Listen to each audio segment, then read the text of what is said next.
Hey, why is she holding a ghost? My 5-year-old daughter, who had come to visit my brother's wife just after she gave birth, said this while curiously staring at the baby sleeping in my sister-in-law's arms.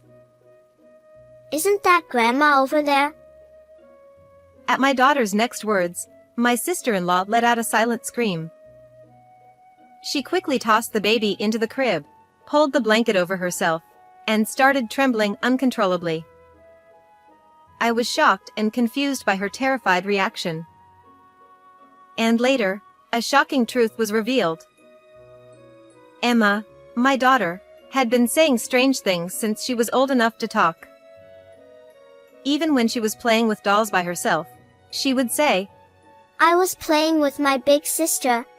Or she would point at an empty spot on the street and ask, Why isn't that person using an umbrella when it's raining?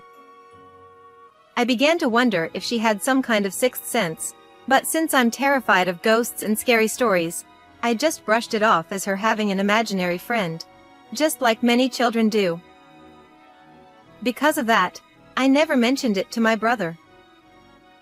My brother, who is 2 years older than me, is a gentle and easygoing person. We used to play games and watch movies together when we were kids.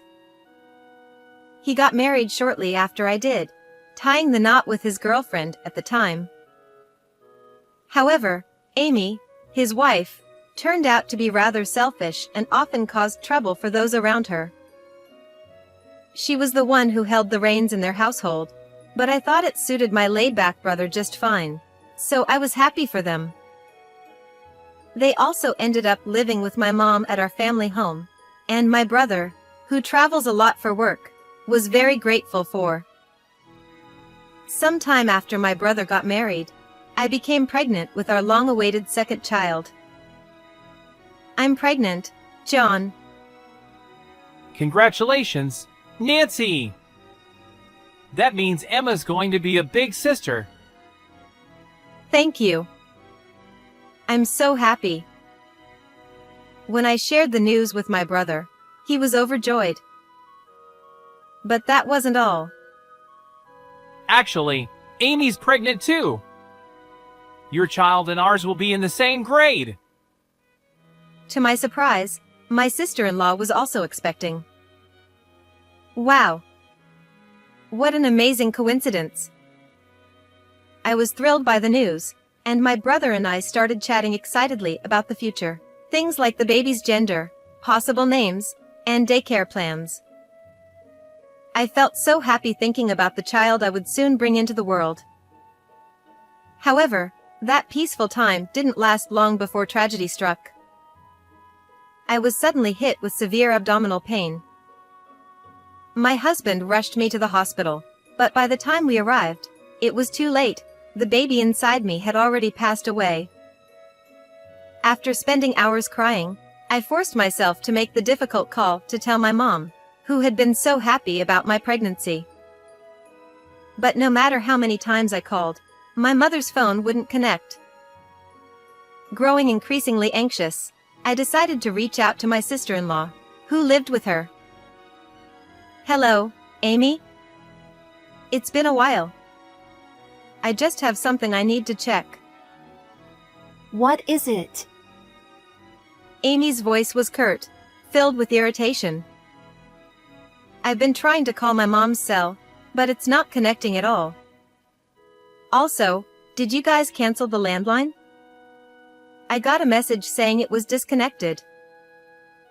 Yeah, there were too many telemarketers, so we got rid of it. Is something wrong with my mom? I'm worried because I can't reach her on her cell either. She said it broke. She'll get a new one eventually.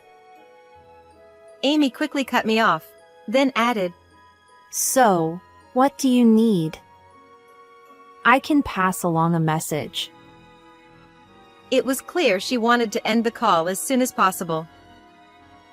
So, I decided to tell my sister-in-law about the miscarriage. To my shock, she responded with a sneer and threw some appalling words at me. Were you still working your part-time job? standing for hours on end, right? You were just being careless, weren't you? So irresponsible. What? I mean, you already have one child, so it's not like you should be that sad. There's no point in dwelling on it. You can just have another one. I was stunned by Amy's insensitivity. I couldn't understand how she could be so cruel, rubbing salt into my wounds while I was in the depths of grief over losing the life inside me. She continued, If you miscarried that quickly, the baby might have been weak anyway. Unlike you, I take good care of my body. But by then, I couldn't hear anything she was saying anymore. I simply said, I have to go, and hung up the phone. Yet, the tears kept flowing, and I couldn't stop them.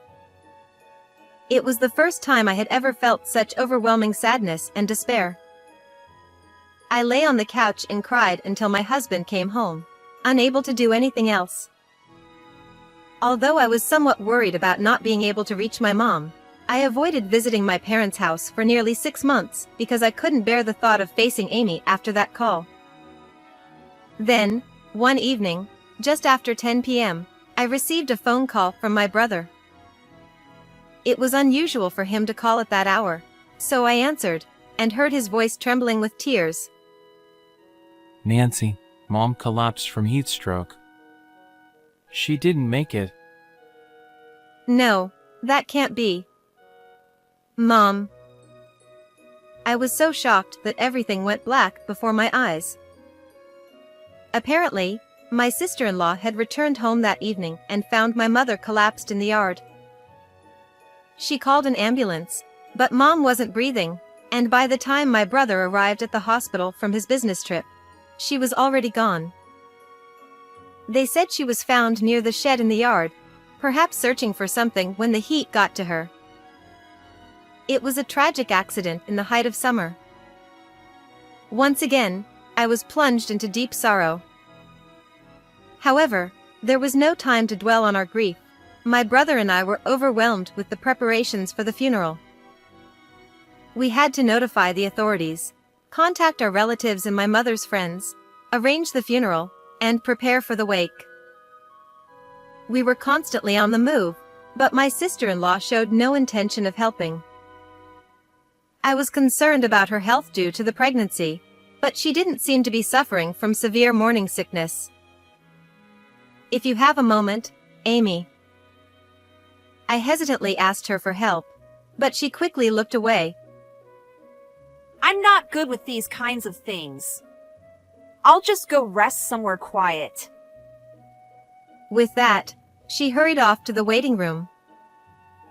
When the wake began, my brother and I were busy attending to the relatives and friends who had come to pay their respects.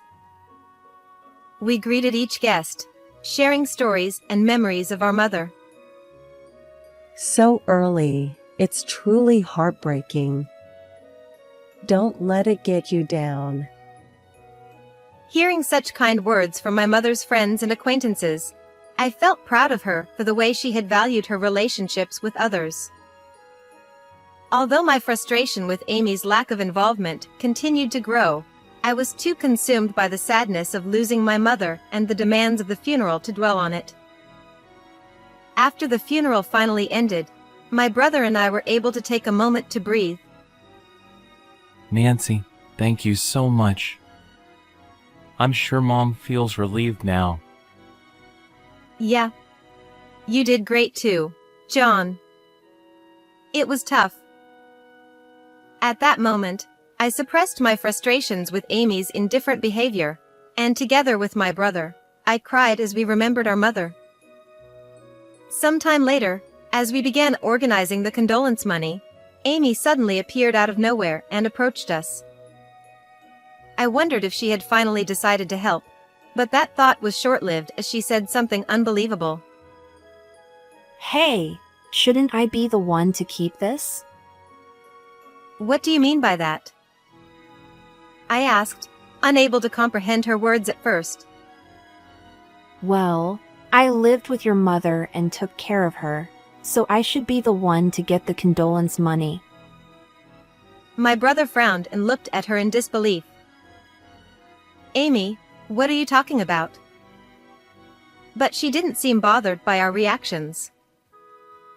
I was the one closest to her and had the hardest time, so it's only fair, right? My brother and I were shocked by her unreasonable demand. Now is the time to remember Mom, so please don't talk about such things, I said. Yeah, enough is enough. My brother added. Although my sister-in-law was scolded by both of us, she nonchalantly changed the subject. By the way, I heard Emma's birth gift was $1,000. My husband told me. I'd like that much too. What? And if you're not using Emma's old baby items anymore, could you give them to me? It would save us some money. My husband and I were taken aback by her audacity. Hold on. This isn't the time to be talking about this. My husband interjected, trying to bring some sense to the situation. But we're going to need to prepare for the baby. Amy, please stop! Now isn't the time. We can discuss this later. The cold tone in my brother's voice, something I wasn't used to hearing, chilled the room, and even Amy fell silent. Seasons passed, and my brother eventually contacted me to share the news that their baby had been born safely. He was on a business trip and couldn't visit right away, so he asked if I could go in his place. Despite all the hurtful things Amy had said and done, which still lingered in my mind, I decided to put it aside for the sake of the occasion and took my daughter to the hospital. Welcome, Nancy, Emma. When we entered the room, Amy was smiling, holding her newborn baby. Seeing her there, I almost forgot about the hurtful words from my miscarriage and the frustrations during the funeral. I felt genuinely happy in that moment. But then, it happened. Hey, Amy, why are you holding a ghost? My daughter tilted her head curiously and pointed at Amy. Neither Amy nor I understood what she meant and were momentarily stunned. Isn't that Grandma? When my daughter continued, Amy let out a silent scream, throwing the baby into the bassinet. Amy turned pale, trembling uncontrollably. Are you okay? What's wrong? I hurried over, placing a hand on her shoulder, but she shoved it away and pulled the blanket over herself. Please, just leave.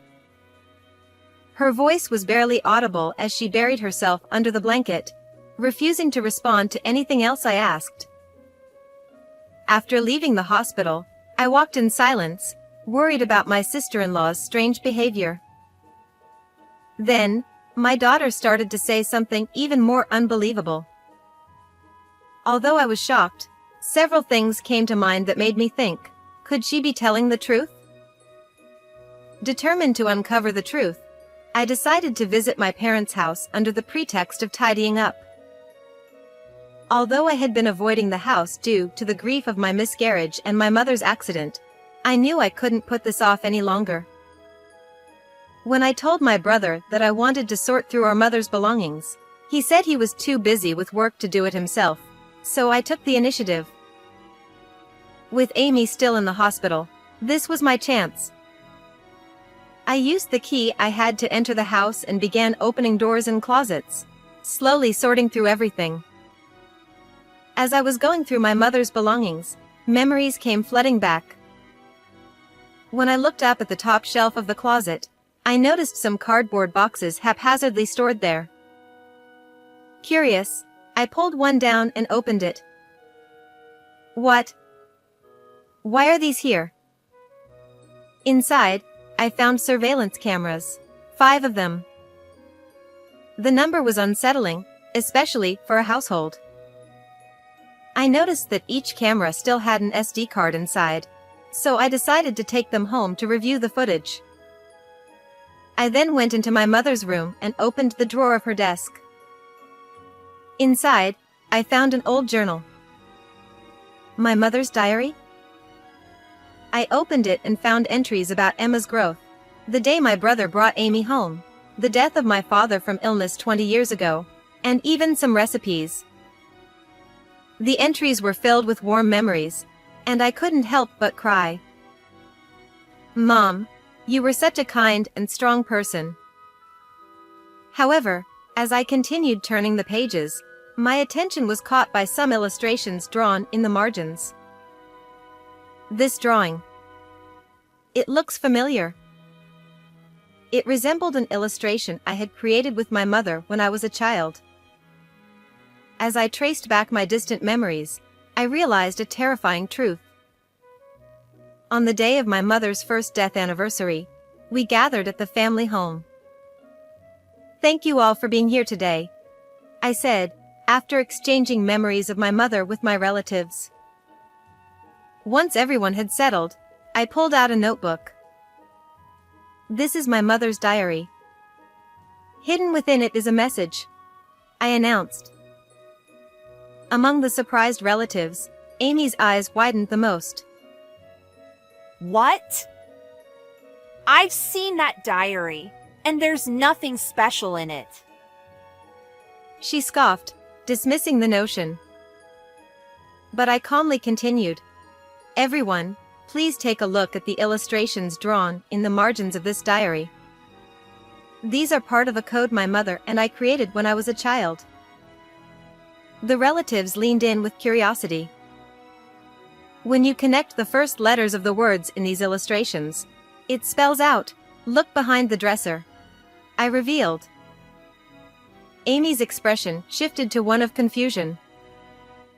When I actually looked behind the dresser, I found a letter that my mother had hidden there. As the relatives expressed their shock, Amy turned pale. This letter describes how Amy made me do all the housework while keeping a constant watch on our mother to ensure she didn't slack off, I said, holding up the letter for everyone to see. The room filled with uneasy murmurs as the relatives began to understand the gravity of the situation. Despite her growing anxiety, Amy desperately tried to explain herself. That's just your mother's delusion. It's all lies to make me look bad. Maybe you forged it yourself. Amy blurted out, her voice shaking. No, this is my mother's handwriting. The handwriting matches her diary entries, and the letter includes specific dates and detailed situations, making it very credible. I countered calmly. There were many other hiding spots indicated by the illustrations, and we found more letters from my mother in various places around the house. Under the mortar in the kitchen, between large plates, inside a box of canned goods, in the rag drawer, and even in the back of the shoe cabinet. If Amy had been doing the cooking and cleaning, she would have noticed these letters. The fact that she hadn't found them supports the truth of what my mother wrote. The other letters revealed even more, how Amy had stolen my mother's pension, forced all the housework onto her, and even had an affair. She had also cut off my mother's means of communication to keep this from my brother and me, and had installed surveillance cameras throughout the house, in the yard, and at the entrance to ensure that my mother couldn't leave the house alone. Enough of this. It's all lies. What proof do you have that any of this is true? Amy shouted, her face flushed with anger. At that moment, my daughter stepped forward and stood in front of her. Grandma says Amy locked her up. She told me at the hospital too. My daughter said softly. Stop lying! Amy screamed, her voice filled with rage, as she lashed out at my daughter. But I stepped in front of her, shielding my child. Emma is not lying. Watch this video, I said, pulling out the SD card I found in the surveillance camera and playing the footage on my laptop. The content of the video was shocking. It showed my mother and Amy going to the storage shed to retrieve something. As my mother unlocked the door and began to enter, Amy suddenly shoved her inside. She then snatched the key, locked the door, and was clearly seen leaving the premises, glancing around nervously to ensure no one was watching.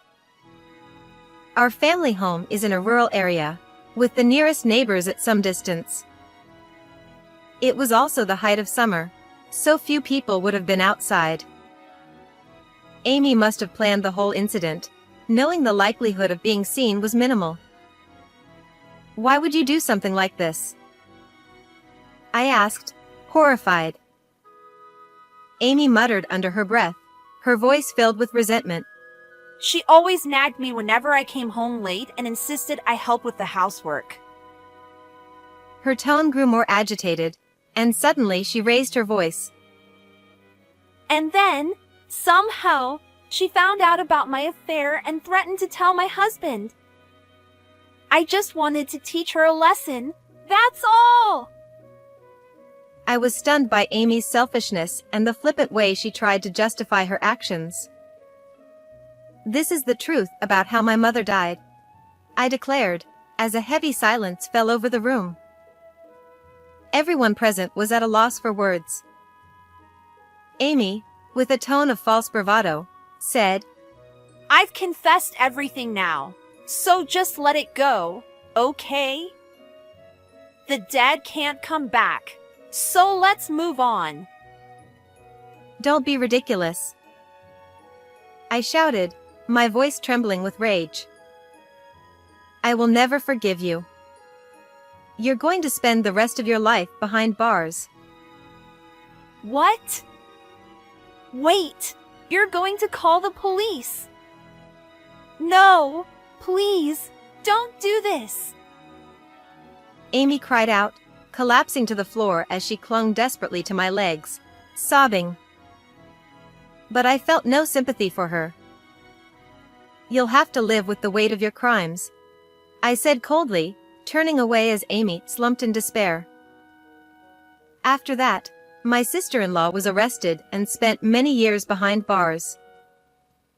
Her parents disowned her, and even if she were to be released, she would have no family to turn to. Her life would be a thorny path until the end. My brother divorced her, and their child was placed in an institution. Just as my mother had written in her letters, Amy had been unfaithful, and a DNA test revealed that the child wasn't my brother's. I later heard that Amy's parents took in the child and were caring for them. When things had settled down, I returned to the family home to continue organizing it. While doing so, I spoke with my brother. I was so focused on work that I didn't see her true nature. I couldn't protect Mom. My brother lamented. I gently patted his shoulder and said, but through Emma, we were able to uncover the truth. I'm sure Mom is at peace now. As my brother looked up, Emma suddenly asked, Is Grandma still here? No, she's not here anymore. My daughter replied with a gentle smile. She smiled at me and then went up to the sky. I believe that from now on, our mother will watch over us from above. And her love will continue to live on in our hearts forever. How did you like this story? Don't forget to subscribe to the channel. I'll see you in the next video.